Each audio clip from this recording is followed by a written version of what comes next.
तो movie Australia में बने एक रेगिस्तान से शुरू होती है, जहाँ का एटमॉस्फेयर बहुत ही हार्श है और अच्छे अच्छे एनिमल्स यहाँ सरवाइव नहीं कर पाते।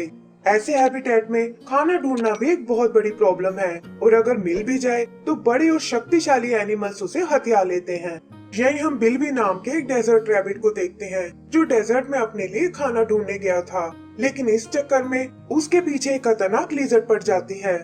बिल्बी उसे बचने के लिए पूरी स्पीड से भागता है, जिससे उसके हाथ में पकड़ी हुई बेरीज नीचे गिरने लगती हैं। लेकिन फिलहाल तो उसे अपनी जान की चिंता थी।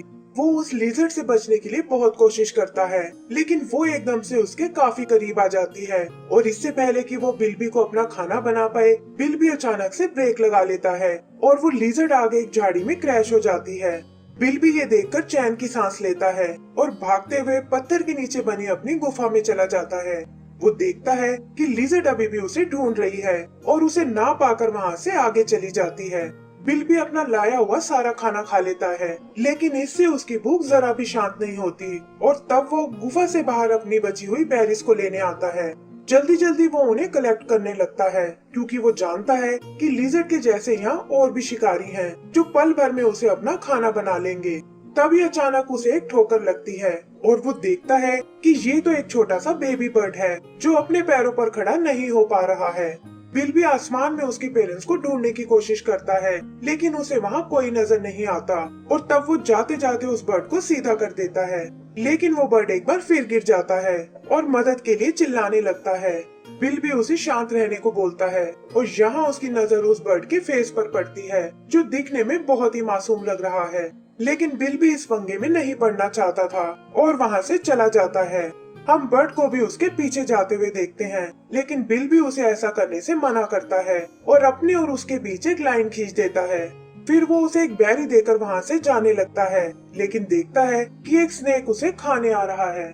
वो जल्दी से उसे स्नेक से दूर ले जाता है और लाकर एक पत्थर पर बिठा देता है। उसे लगता है कि शायद ये जगह उसके लिए सेफ रहेगी, लेकिन वहाँ भी कुछ स्कॉर्पियंस उसे अपना शिकार बनाने आ जाते हैं। इधर कुछ बीटल्स बिल्बी का खाना चुराने लगते हैं और वो कंफ्यूज हो जाता है कि वो अपना खाना बचाए या जाकर उस बर्ड को प्रोटेक्ट करे। फाइनली वो उस बर्ड को बचाने जाता है और देखता है कि सामने एक बड़ा सा सूखा हुआ पेड़ पड़ा हुआ है। इस बार वो उस बर्ड को उस पेड़ में छोड़ने की सोचता है, लेकिन वहाँ कुछ फोक्स उसके पीछे पड़ जाती हैं। उसे समझ नहीं आता कि आखिर वो इस बर्ड को कहाँ छोड़े, क्योंकि हर जगह कोई न कोई एनिमल उसे अपना खाना बनाना चाहता है।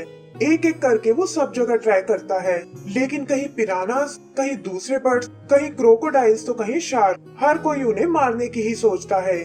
नेचर से भी उन्हें कोई मदद नहीं मिलती और ऐसा लगता है जैसे बिल भी अब हार मानने वाला है, क्योंकि वो इस बर्ड को बचाते हुए बुरी तरह थक चुका था। इसी तरह भागते हुए वो दोनों एक पहाड़ी पर आते हैं, जहाँ आगे जाने का कोई रास्ता नहीं है। बिल भी यहाँ थोड़ा रिलैक्स फील करता है कि फाइनली वो उन सब एनिमल्स को पीछे छोड़ आए हैं, लेकिन अभी भी उसे बर्ड के लिए एक सेफ जगह ढूंढनी थी। तभी अचानक नीचे से एक तेज हवा का झोंका आता है और वो दोनों कुछ देर के लिए हवा में उड़ने लगते हैं। ये देखकर बिल्बी को रियलाइज होता है कि ये बेबी तो आखिर में एक बर्ड है और उसके लिए सबसे सेफ जगह आसमान ही है। वो एक बार फिर उसे उस हवा में उड़ाने की कोशिश करता है और उसे लगता है कि अब शायद ये उड़ना सीख गया है। बर्ड भी इस बात से बहुत एक्साइटेड होता है, लेकिन इस बार जैसे ही बिल्बी उसे उछालता है, एक व्हाइट ईगल झपटकर उसे अपने साथ ले जाती है और बिल्बी ये सब देखता रह जाता है। उसे उस ईगल पर बहुत गुस्सा आता है कि मैं इस बर्ड को बचाने के लिए सुबह से लगा हुआ हूँ और तुम इस तरह मेरी मेहनत पर पानी नहीं फेर सकती। तभी वो देखता है कि ईगल घूमते हुए पहाड़ी के नीचे ही आ रही है और वो बर्ड को बचाने के लिए उस पर जंप लगा देता है।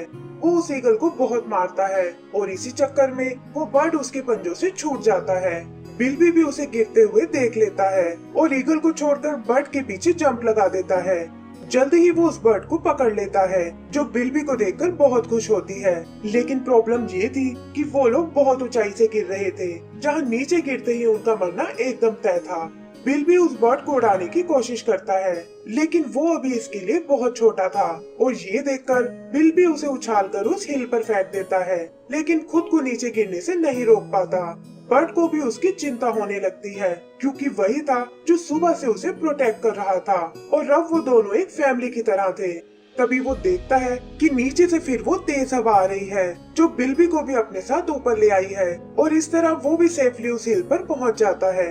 वो दोनों एक दूसरे से मिलकर बहुत खुश होते हैं और बिल्बी देखता है कि वो बर्ड अब उड़ना सीख गया है। जल्दी ही काफी टाइम बीत जाता है जहाँ वो बेबी बर्ड अब बड़ा हो चुका है और अभी भी वो और बिल्बी एक साथ रहते हैं। उन्होंने उस हिल को ही अपना नया घर बना लिया है जहाँ अब उनके पास ढेर सारा खाना है। और इसी के साथ हमारी ये मूवी खत्म हो जाती है।